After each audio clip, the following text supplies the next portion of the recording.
we will do this weekly analysis of the market and index, and then we will go through the Q&A session. So this is a weekly chart, and India VIX को अगर देखेंगे तो 21 पे है. यहाँ से तीन last 4-5 weeks it's holding up on the higher side on the basis of वो इंडिया पाकिस्तान का न्यूज जो चल रहा है and all those things. But how I see this कि it is just an indication of the volatility. तो उसको उतना ही सीमित रखेंगे, and then we will go and focus on our stocks, how they are behaving. We will not take any measure, anything only based on कि VIX 21 पे है तो we have to do this. We will take this as a proactive measure कि हाँ यहाँ पे कुछ indication बता रहा है, and is that matching with what is happening with my stocks. So अभी higher side पे है, it may give you कि higher volatility हो सकती है, थोड़े panic selling आ सकते हैं, but then focus on supply. ये सब करेंगे. Next is Bitcoin. As I told you, I always keep कि crypto market में क्या चलता है. To check that, I keep the Bitcoin chart open, and then the next is Nifty Bees. Nifty Bees पे you get a clarity on demand supply. So यहाँ पे possibility क्या है, क्या बन रही है, वो देखने को मिलेगा. निफ्टी बीज एज ऑफ नाउ अगर ये पर्टिकुलर एक वॉल्यूम अगर एक वीक का वॉल्यूम निकाल देंगे तो we are building up a demand in this zone. Let's see आगे 1-2 हफ्ते में क्या पॉसिबिलिटी बनती है, but this is holding up about its 24 EMA on weekly. That's 6 months average price. तो it's a good sign that it is holding up above that level. Nifty, it's a Nifty chart again, holding up above its 6 months average price. यहाँ पे ना ये 3-4 हफ्ते में ये बहुत जल्दी इतना एक 10-12%, 13% का कुछ मूवमेंट दिया था इसने from the low. So it has to consolidate. यहाँ पे थोड़ा साइडवेज होना जरूरी है, कंसोलिडेट होना जरूरी है. अगर वैसा होता है तो मार्केट को एक ब्रीदर मिलेगा, and then it will move up.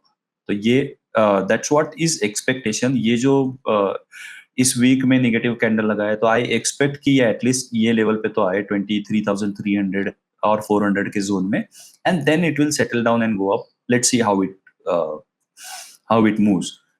Nifty 100 का चार्ट है. It's almost behaving like Nifty. ये लार्ज कैप का चार्ट है. Large cap is holding up well.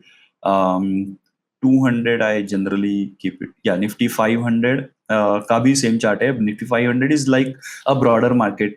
What exactly is telling us now? Again, ये 4 हफ्ते तो इसने ऊपर कंसोलिडेट किया है. 4 हफ्ते इसने होल्ड किया है 6 months एवरेज प्राइस के ऊपर. Let's see how it behaves in next 2-3 weeks and what opportunity it gives us. Nifty Junior, ये Nifty Next 50 का चार्ट है. It's not holding up well. ये यहाँ पे भी वीक था. It tried to hold up here, but ये नहीं होल्ड कर रहा है.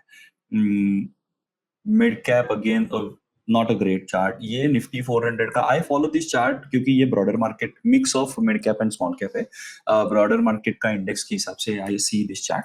सो it's not holding up really well. अगर अगले 1-2 हफ्ते में ये इस लेवल के नीचे ट्रेड करता है तो then broader market will be little week.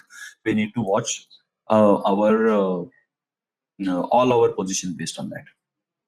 Yeah, this has gone up really well. Bank भी से पहले से एक्सपेक्टेड था कि ये बहुत अच्छा परफॉर्म करने वाले, and it was showing the strength.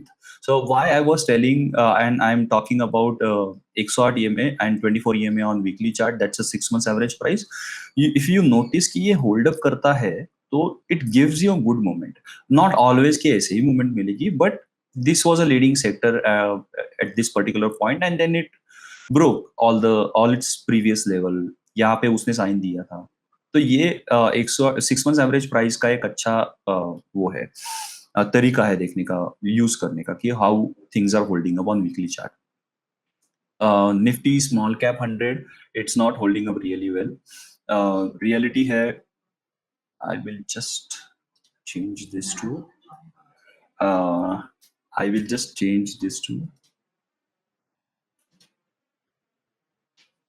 good performance versus bad performance. So we will start with this PSU bank. Now, if you notice PSU Bank is like three 3 week or 4 week holding up, holding up, then it's coming down below the 6 months average price. I am expecting this that it should hold at least this level. If not, then we may see some downfall in that. Uh, Media is chart is really weak. It's trying to consolidate here, but it's not working out. Metal index, it's again came back to this particular link. Its level, its range. Uh, it broke out on this. I was expecting this to go up, but वो trade war हुआ, and then all that uh, made this chart weak. अभी तो इसमें hold कर रहा है. I'm trying, it's trying to hold up. Let's see how it behaves in this zone, और फिर उसके बाद में ऊपर जाता है कि नहीं जाता है. ये एक हो गया.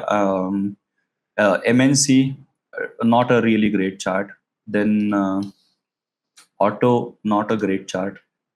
अगेन ये यहाँ पे ऊपर होल्ड करने की कोशिश कर रहा है. We have seen some good movement in auto and auto ancillary stocks last week, but it was based on this particular thing. Let's see if it holds up here, तो आगे कुछ देखने को मिल सकता है. ये एक हो गया. Then pharma is weakening again. ये 2 हफ्ते में कुछ स्टॉक्स अच्छे आए थे, but they are not holding. So Nifty IT is weak. Dividend opportunity is not great chart. Weekly पे ये भी energy भी it tried to hold up this level. I was expecting कि ये यहाँ से ऊपर जाए based on the stock movement, but it's not holding up. The stock movement बता रही थी कि ये थोड़े से weak हो सकते हैं, and even the energy sector itself is also showing that.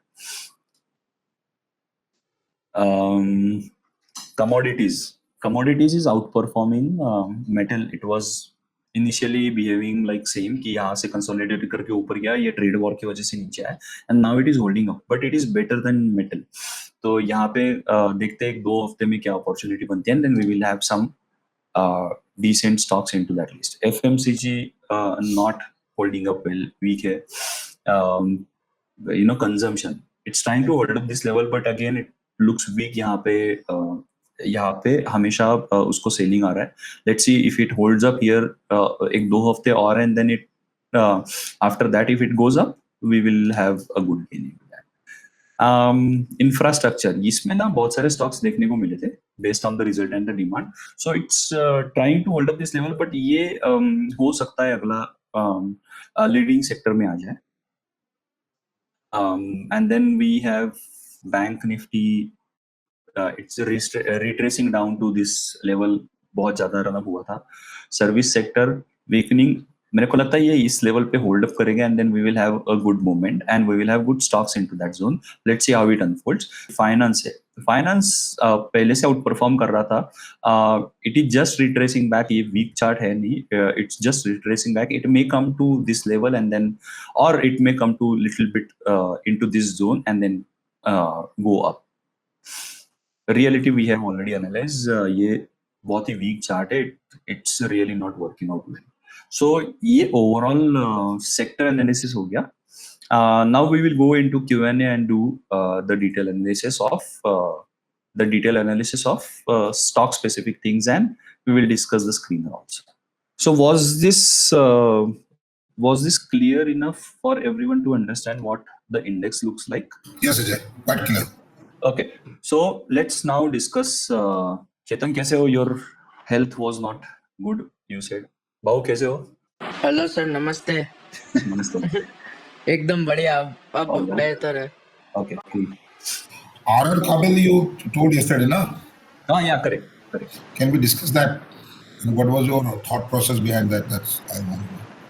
So chart पे ना मैंने सबसे पहले तो ये देखा था कि यहाँ पे एक डिमांड बिल्टअप हो रहा है आफ्टर दिस सप्लाई. यहाँ पे एक सप्लाई है, बट ऑल दिस पॉपअप्स ये यहाँ पे एक डिमांड दिखा रहे थे, and it was in this demand zone particularly. Okay. ये वाले डिमांड जोन में था. So I found out the stock based on the demand कि ये डिमांड के उसमें क्राइटेरिया में आया. राइट. सो ये एक डिमांड जोन था जो पहले से क्रिएटेड था, and it created this particular thing. मेरे लिस्ट में ये यहाँ पे आया. व्हेन आई एनालाइज्ड, तभी मैंने ये देखा कि यहाँ पे इसने एक अच्छा डिमांड जोन बनाया है. डिमांड जोन भी बनाया, it is popping up from the demand zone, जहाँ पे ये पहले इनिशियल डेज में डिमांड बनाया था. Now this was the chart. मैंने ये वीकली चार्ट का ये बेसिक एनालिसिस किया था. अभी दूसरा और एक डिमांड सप्लाई का एनालिसिस यहाँ पे क्या है कि यहाँ पे एक सप्लाई, बहुत अच्छा बड़ा सप्लाई देखने को मिला था. बट ये 3 या 4 बार अगर देखेंगे, नॉट दिस वन, ये 3-4 जो बार है, it has taken out all this supply. फिर उसके बाद में प्राइस अभी ऊपर गया है after the result with the demand. You can see on the chart, right. ये HVE जो आता है ना, वो हाईएस्ट वॉल्यूम एवर. तो इस स्टॉक में हाईएस्ट वॉल्यूम एवर है. ये अभी तक इतना बड़ा वॉल्यूम आया ही नहीं था उसमें. So what it is telling us कि यहाँ पे रिजल्ट बेसिस पे बहुत अच्छा डिमांड भी डेवलप हुआ है, and it has a backup यहाँ पे एक पहले डिमांड जोन में था. This was the basic thought of the chart. और उसका कैपेसिटी एक्सपेंशन का भी न्यूज आया था. I will tell you 50 how million I, euro का capacity expansion also they have approved. correct. So I will tell you how I see it, and then we will connect that to what the news is. So this is the chart, and then when I I went on screener. अभी stock help पे वो chart latest है तो update नहीं हुआ है. It will update सून. तो मैंने स्क्रीनर पे जाके देखा कि इसमें promoter holding, a good promoter holding, there is no pledge of the promoters, debt to equity भी बहुत अच्छा है, and then you have a ROE ROC. What we discuss always in the course and in our this thing discussions, we always see these driving factors. Exactly वही देखे मैंने कि ये हुआ है, and then I went on see quarterly results में क्या हुआ है. तो quarterly results में अगर क्या हुआ है वो मेरे को यहाँ पे भी दिखता है. We have this data also, table में दिखता है यहाँ पे. बट आई सॉ कि यहाँ पे एक अच्छा कांस्टेंट प्रोग्रेस है, मार्जिन में भी प्रोग्रेस है, एंड YOY में भी प्रोग्रेस है. सो DBQ के हिसाब से अगर हम देखेंगे, everything is matching.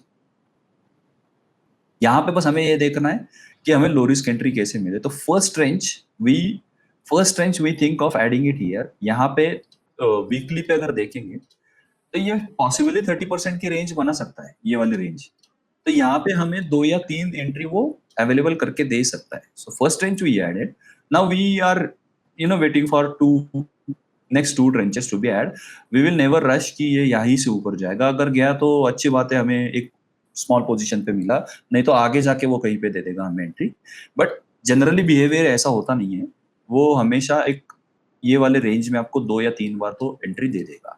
So this is what I thought when I analyzed and when I bought the stock. मतलब ये स्टॉक आपके रडार पे कैसे आया?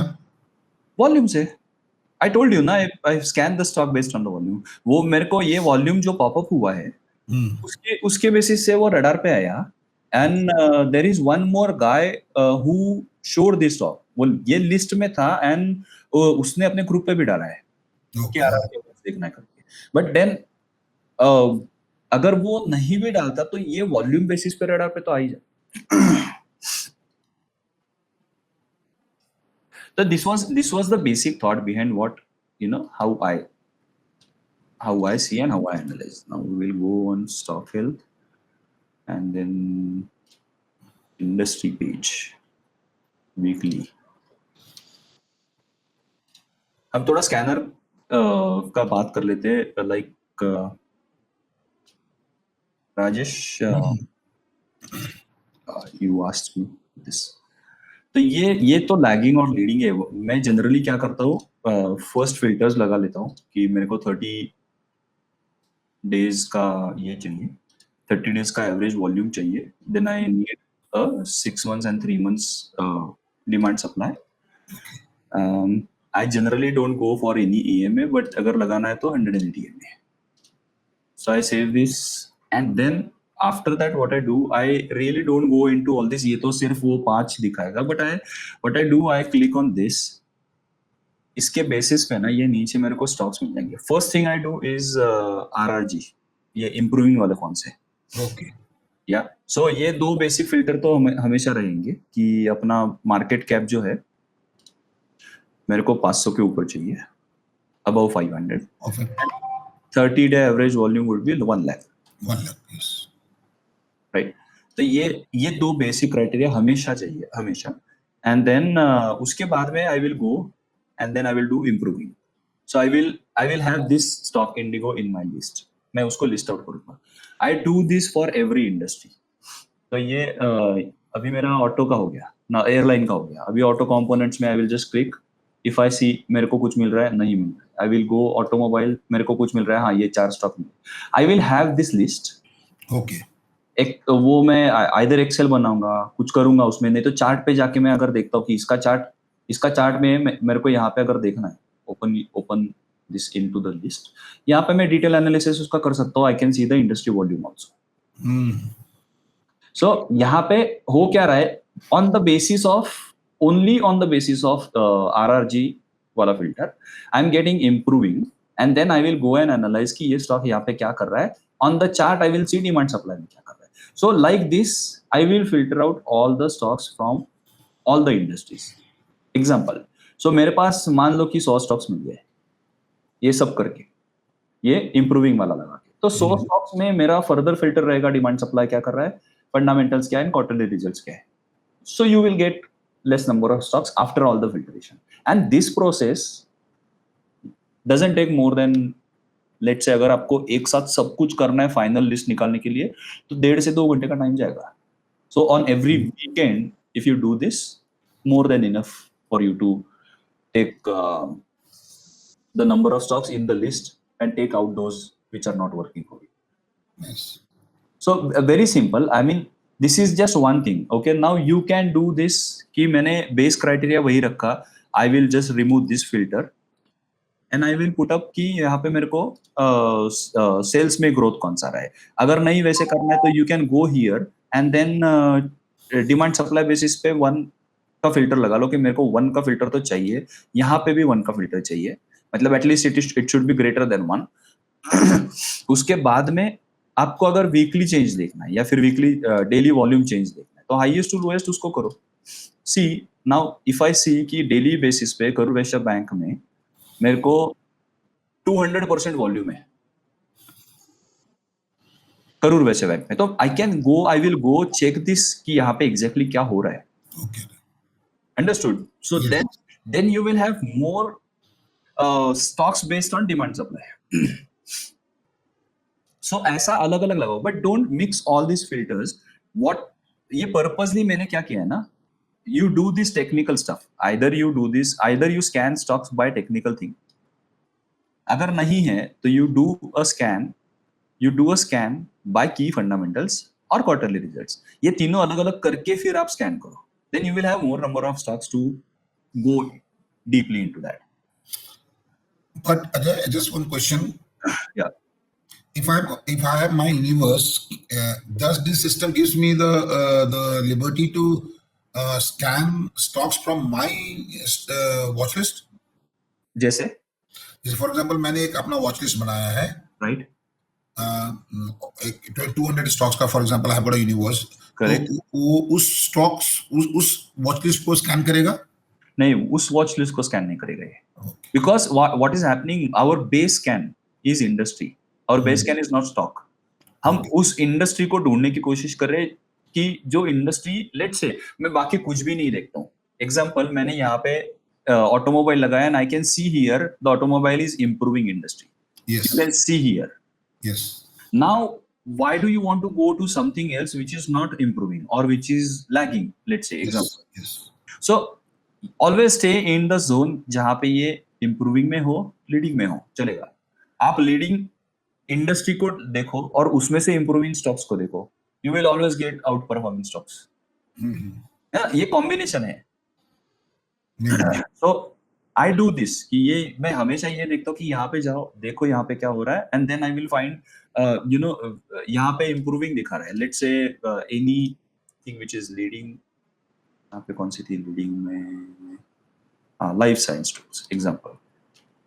आई will search life science tools में सर्च करूंगा और यहाँ पे मेरे को लीडिंग दिखा रहा है. Now I will remove all the filters, I will clear all the filters, reset filters. What I will do, I will only go and check the improving one. इसमें improving है क्या? नहीं है. यहाँ पे लीडिंग कौन सा है? अगर लीडिंग है यहाँ पे तो ये सब लीडिंग है. इसमें से देखता हूँ मेरे को कौन सी लो रिस्क एंट्री मिल रही है. So you have the industry which is leading, stock which is leading, giving you a low risk entry. और क्या चाहिए? Yes, yes. Right? मतलब उसको ना ये डेटा दिखने को बहुत दिखता है, बट सिंप्लीफाइड, आप सिंप्लीफाई करो इसको. Clear? Is there any? Yes. No, no, very clear. Thank you. और कुछ है ना? I will share the video, I will share the ये स्क्रीनर वाला video. Link. That will help. No, that's great. सो और बताइए विशाल, आप नए हो, how are you? You do equity, you are back home. Back. Good morning. Good morning. Very good morning. I will share a recording of this, Manish. You watch because we discussed the filtration process. We have already discussed in our one-on-one call, but एक नया view मिल जाता है. How do you? Anything related to any stock we can discuss? I think this was a good discussion of that RR cables कि क्या thought process होना चाहिए. आज हम लोग कॉमन डिस्कस करने वाले थे ना लिस्ट के बारे में. So I will send you that. I will send you that link क्योंकि मेरे को सबका confirmation आना जरूरी है. Everyone has to be on that call. मेरे साइड से आपको भेजा था मैंने, तो कल उस दिन कॉल क्या लंबा नहीं खींचा, इसके लिए बात करना रह गया था. Right. We will do that. I will. You have gone through that Excel, but नहीं सर, एक्चुअली मैं अभी आज चालू करने वाला हूँ. कल ही आया शाम को, ट्रैवलिंग में था. आज अभी चालू करके शाम तक खत्म कर. हाँ, okay. सर वो वाला लिस्ट जो आपने भेजा था, Right. हाँ, तो मैंने 60-70 स्टॉक्स जितना स्कैन किए हुए. Right. मैंने वो Excel देखा था तुम्हारा जो नहीं, वो अपलोड का करना है, ड्राइव में. ड्राइव में ही करना है. मैंने अपलोड नहीं किया है. नहीं तो तुमने वो जो Excel अपडेट किया है वो वाला, उसमें जो लिस्ट बनाया वो वाला कौन सा है? वो दूसरा लिस्ट है. कौन सा? मैं स्क्रीनशॉट भेजता हूँ. हाँ क्या? सर, क्रेडिट ACC अच्छा होल्ड कर रहा है. हाँ, मैंने देखा था actually. And that is also based on सी डिमांड के बेसिस पे. अजय एक बार pure demand. Economic grow, stock market return, Ajay? क्या? हाँ, बोल. शक्ति पंप एक बार डिस्कस करें. शक्ति पंप मतलब what do you want to understand? आपका क्या व्यू है इसमें? What do you think is happening in this? it gave a very good result. अभी उसका रिजल्ट अच्छा आया था. Right. तो when I look at the chart, मैंने एक बार देखा था उसको. ये बहुत अच्छा लग रहा है मुझे. हाँ, तो शक्ति पंप का ना, सी बेसिक फंडामेंटल्स वेरी गुड, अच्छे हैं. कंपनी का परफॉर्मेंस भी अच्छा है, ROE ROC, वैल्यूएशन भी अच्छा है. And then FII holding increase हुई है. Yes. So FII holding increase हुई है ऑन द चार्ट. मेरे को, हमें अगर बाय करना है, इसमें इन्वेस्ट करना है, we need little more confirmation in terms of demand. Okay. तो अभी डेवलप हो रहा है, but it has not given the a great sign. अभी अगर आप 6 months का, 3 months का, 1 month का देखोगे, all is needed. So we need a positive on that. और फिर ये रेंज जो है ना, आई थिंक अगर ये इतना अच्छा रिजल्ट आया है ना, तो it should hold this range. आपका स्क्रीन नहीं शेयर हुआ है एक बार. ओके. हाँ विशाल, मैंने आपका मैसेज पढ़ा है. आई विल जस्ट ये एक स्टॉक का डिस्कशन कर लेते हैं, then we can, I will tell you about that. अभी हुआ है स्क्रीन शेयर. हाँ प्लीज. सो ये शक्ति पंप का ये वाला जो रेंज है, this range, it has to hold this range. अगर ये काफी रिजल्ट इतना ही अच्छा तगड़ा रिजल्ट है, it want to go up from here. यहाँ से अगर ऊपर से देखोगे तो आई गेस 50% का फॉल हुआ. इस फॉल में यहाँ पे थोड़ा सप्लाई दिख रहा है. मेरे को चाहिए कि 6 months, 3 months, 1 month पे पॉजिटिव हो जाए, and it should hold this range. हमें इस रेंज में वो लो रिस्क एंट्री दे दे. Company and result are really good, but we don't buy only based on that. We need a confirmation on chart demand के साथ. Okay. तो वो दैट इज एक्सपेक्टेड. अगर हमें इसमें से ये करने के टाइम पे, अगर कंफर्मेशन के टाइम पे हमें वो 5-10% ऊपर भी मिलता है, we are okay, but we need a confirmation. क्योंकि हाउ आई कनेक्ट कि अगर इतना अच्छा स्टॉक है, इतनी अच्छी कंपनी है, इतना अच्छा परफॉर्मेंस है, why institution is not buying? तो वो तो बाय करना चाहिए. जैसे आपको और मेरे को लगता है कि ये अच्छा है और बाय करना चाहिए, तो वो तो पहले है जिनको लगना चाहिए. बिल्कुल. अगर उनको लगता है तो वो बाय करेंगे, और वो बाय करेंगे तो हमें डिमांड सप्लाई में दिख जाएगा. and then we will buy. So we will buy little expensive is okay, but we will buy with the confirmation. Confirmation. Great. और ये confirmation है ना, good example of this. Check what has happened here. ये और ये. Now if you see कि यहाँ से अगर मैं यहाँ से देखता हूँ, यहाँ से ये स्टॉक नीचे मतलब 79%, अगर मैं यहाँ से देखता हूँ ये वाला ऑलमोस्ट 180% स्टॉक है. आपको क्या लगेगा ना यार 200% भाग गया स्टॉक, में लूं के ना लूं? अगर यहाँ पे आप रहते, आप बोलते कि यहाँ से यार ये स्टॉक 50% भाग गया, मैं क्या करूं, मैं इसमें ले लूं कि नहीं ले लूं? तो ये एक्सपेंसिव लेना सही है, because then you get all this. अगर मान लो कि ये स्टॉक ने यहाँ से आपने ये वाला पॉइंट मिस कर दिया, ये वाला पॉइंट मिस कर दिया, शायद आपने यहाँ पे बाय कर लिया. एग्जाम्पल, ये स्टॉक ने यहाँ से 700% की रैली दी है, आपने इसमें से 200-250% भी बुक कर लिए, तो आपको मिल गया ना जो मिलना था. Yes. तो वाई टू वरी कि मैं एक्सपेंसिव ले रहा हूँ, मैं थोड़ा ऊपर ले रहा हूँ.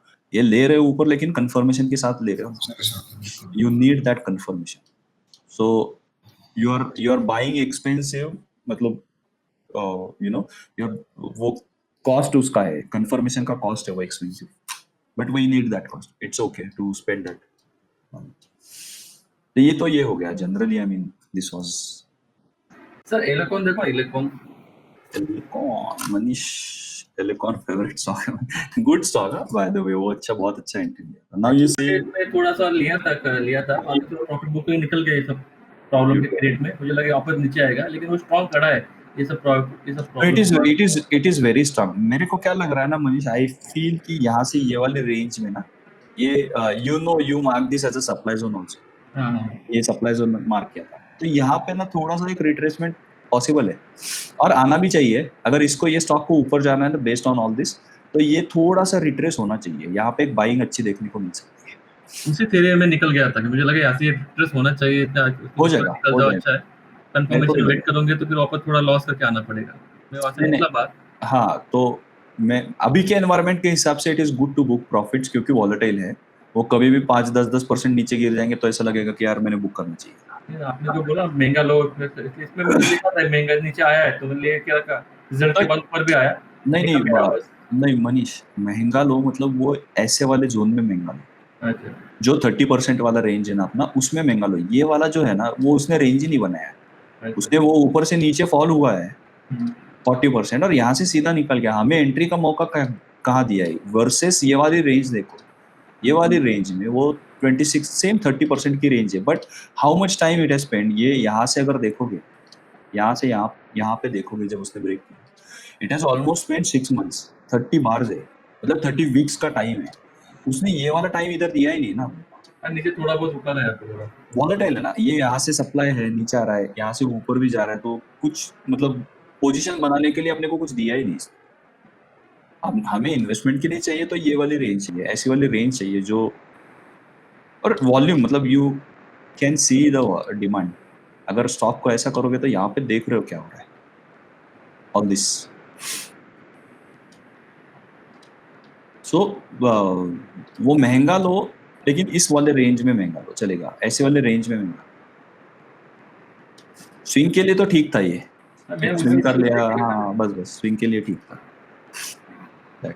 विशाल, आपने पूछा कि economic growth and stock market का कनेक्शन, रिलेशन क्या है. सो इकोनॉमिक ग्रोथ ना, ये सब एक दूसरे से इंटरकनेक्टेड है, क्योंकि वो महंगाई, फिर रेट ऑफ इंटरेस्ट जो आरबीआई लगाता है, फिर वो पास ऑन होता है कस्टमर पे, फिर स्पेंडिंग कितना होना चाहिए, कितना नहीं होना चाहिए, ये अवेलेबिलिटी होती है, और फिर उसके हिसाब से इकोनॉमिक साइकिल और मार्केट, मतलब कैश इन हैंड बढ़ता है ना, तो ये सब फर्क पड़ता है. बेसिकली हम जो देख रहे हैं ना, तो हमें क्या देखना है कि एग्जाम्पल, अगर किसी ऑटो इंडस्ट्री को ऊपर जाना है तो 2 चीजें होनी चाहिए. एक तो रेट ऑफ इंटरेस्ट कम होना चाहिए और कैश इन हैंड ज्यादा होनी चाहिए. ये सब गवर्नमेंट अपने अपने पॉलिसी में चेंजेस लेके आके अवेलेबल करके देते हैं, और फिर वो अवेलेबिलिटी होता है. अगर कैश इन हैंड ज्यादा बढ़ता है middle class, lower middle class में, तो वो लोग फिर रेट ऑफ इंटरेस्ट भी कम है, कैश भी है, तो ये उस चीज के टुवर्ड्स जाते हैं कि कंजम्पशन में ज्यादा हो जाए. फिर ये एक मैंने एग्जांपल दिया है, जैसे ऑटो का हो गया, क्योंकि ये रेगुलर बाइंग प्रोडक्ट है। ऐसे बहुत सारे प्रोडक्ट, तो वहां पे दिखता है आपको कि अगर कैश इन हैंड है, रेट ऑफ इंटरेस्ट कम है। जैसे अभी रेट ऑफ इंटरेस्ट घर लेने के लिए बहुत महंगा है, कुछ साल पहले वो कम था, तो वहां पे वो रियलिटी सेक्टर के लिए इतना बूम आया था कि सब लोग जाके घर ले रहे थे। तो वो सेक्टर सेक्टर पे फर्क पड़ता है कि कौन सी पॉलिसी किस चीज को सेक्टर पे कैसे अफेक्ट करेगी। जैसे अभी डिफेंस का चल रहा है, वॉर का चल रहा है, तो डिफेंस सेक्टर में बूम आया, क्यों? क्योंकि लगा कि ये यहाँ पे कुछ ऑर्डर बढ़ सकता है। तो इंटरकनेक्टेड है, ऐसा जनरली नहीं होता कि एक सिर्फ एक इकोनॉमिक ग्रोथ की वजह से पूरे मार्केट को ऊपर रैली मिल जाती है। हर एक सेक्टर, वो सेक्टर स्पेसिफिक होता है, इंडस्ट्री स्पेसिफिक होता है कि कौन से इंडस्ट्री को वो फेवर कर रहा है और कौन से इंडस्ट्री को नहीं फेवर कर रहा है, तो वो लैगिंग हो जाएगी। तो सेक्टर और इंडस्ट्री स्पेसिफिक रहेंगे तो ज्यादा अच्छा है। और फिर उसका अपने स्टॉक पे क्या फर्क पड़ रहा है, ये ज्यादा इंपॉर्टेंट है। कुछ भी हो जाए, वो just discussing one thing with in the call now, कि मान लो कि एक शर्ट बेचने वाली टेक्सटाइल इंडस्ट्री की कंपनी जो लोकली प्रोडक्ट बना रही है और लोकली बेच रही है, उसका एक्सपोजर ही नहीं है इंटरनेशनल में, तो उसको वॉर होए, ट्रेड वॉर होए, कुछ भी होए, उसको क्या फर्क पड़ेगा? उसको तो लोकल मार्केट से लेना है, तो वो स्टॉक पे ज्यादा फर्क नहीं पड़ेगा ऑफ ऑल दिस न्यूज। तो वो समझना जरूरी है कि इसका, इस चीज का फर्क किस पे क्या पड़ रहा है, और वो अपने स्टॉक में है क्या, वो स्टॉक में सप्लाई दिख रहा है क्या, स्टॉक पे फर्क पड़ रहा है क्या। इस पे फोकस करेंगे तो बाकी सब कुछ वो हो जाता है। जैसे राजेश आप बता रहे थे कि किसी एक कंपनी का शायद आरआर केबल्स का डिस्कस करने के टाइम पे बता रहे थे कि उसका कैपेसिटी एक्सपेंशन का भी कुछ न्यूज है अप्रूवल के लिए। सी, मेरे को इतना डिटेल काम, न्यूज है, न्यूज नहीं, इंफॉर्मेशन है, अच्छी बात है, बहुत अच्छा है, लेकिन वो इंफॉर्मेशन के बेसिस पे हमको फायदा नहीं है, हमें कंफर्मेशन चाहिए डिमांड में। अगर आपको लग रहा है कैपेसिटी एक्सपेंशन अच्छा है, तो वो तो इंस्टीट्यूशन को भी लगना चाहिए। अगर इंस्टीट्यूशन को लगना चाहिए तो वो डिमांड, वो स्टॉक को खरीदना चाहिए। अगर खरीदेंगे तो अपने को डिमांड पे दिख जाएगा। Very simple logic. ये कल्याण ज्वेलर्स, इंडसइंड बैंक, जो भी बड़े फॉल हुए हैं ना, वो सब में देखो यही होता है। वो जेंसोल था, सब में देखो यही होता है कि उनको वो पहले पता चल जाता है कि क्या होने वाला है। वो उनका स्टॉक बेचना चालू कर देते हैं, उनका पोर्टफोलियो खाली करना चालू देते हैं। अगर खाली कर रहे हैं तो वो चार्ट पे हमें दिखा रहा है सप्लाई में कि यहाँ पे कुछ हो रहा है। Why to wait for news? जो लोग वेट करते हैं न्यूज के लिए, वो लोग अटक जाते हैं बाद में कि यार इतना बड़ा गिर गया। क्यों वेट करना है? हमें चार्ट बता तो रहा है, हमें डिमांड सप्लाई बता रहा है ना कि यहाँ पे कुछ हो सकता है। तो पोजीशन लाइट करो, या फिर मतलब उल्टा, जैसे डिमांड में हमने बात किया अभी, तो जो आपको अच्छा लग रहा है वो उसको इंस्टीट्यूशन को अच्छा नहीं लगेगा क्या? उनका तो डिटेल एनालिसिस है, उनके पास टीम है रिसर्च के लिए, वो एक एक दो दो तीन तीन महीने रिसर्च करके फिर इन्वेस्टमेंट करते हैं। तो ये सब अगर उनके पास पहले खबर है, तो वो तो बाय करना चाहिए कि यार ये आगे जाके बहुत ये होगी, कंपनी बहुत अच्छी होने वाली है, तो मैं अभी ले लूं। जो आपका और मेरा मेंटेलिटी है ना, वहां पे भी बैठने वाला आदमी है, वो कोई रोबोट नहीं बैठा है। वो भी, उनको भी फियर रहता है कि मेरे को 3-4% ऊपर दिखाना है किसी और कॉम्पिटिटर म्यूचुअल फंड से, या फिर किसी, वो जो कलीग रहता है साथ में, एक स्टॉक पिक करेगा और ये एक स्टॉक पिक करेगा, तो उसमें 3-4% का भी डिफरेंस आया ना, वो उनके हियरार्की में भी रहता है कि देखो मैंने इस साल 3% ज्यादा रिटर्न करके दिया। तो वो उनको कोई है इंप्रेशन करने वाला। आपका पोर्टफोलियो है ना, वो तो आप खुद को इंप्रेस करने वाले हो, आपका कॉम्पिटिशन नहीं है कोई।